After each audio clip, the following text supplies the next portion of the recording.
అందరం భక్తులే. రేపు ముక్కోటి ఏకాదశి నాడు మీరు చూడండి, తిరుపతి పట్టదు, శ్రీశైలం పట్టదు, భద్రాచలం పట్టదు, దేశంలో ఏ గుమ్మమో పట్టదు, మొత్తం అందరూ అక్కడే ఉంటారు.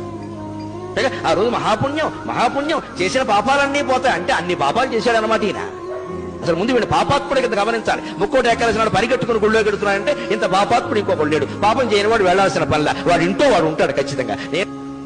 అదే రోజు అదే ముహూర్తం అంటే అలాగే జరుగుతాయి. ఏమిటా పిచ్చి, ఏమిటా వెర్రి? ముక్కోటి ఏకాదశి నాడు పెడతారా? మన్నాడు వెళ్ళండమ్మా, 3 రోజులు అయ్యాక వెళ్ళండమ్మా. విష్ణుమూర్తి ఏమైనా కోపడతాడా? ఉత్తర ద్వారంలోంచే వెళ్ళాలి, తలుపులు బద్దలైపోవాలి. బాగా మనస్సు నిండా బుర్ర మడ్డి పెట్టేసుకుని మనస్సు నిండాను ఆ రోజే చూడాలి, అలాగే వెళ్ళాలి, ఏమైనా సరే వెళ్ళాలంటే ప్రమాదాలే జరుగుతాయి.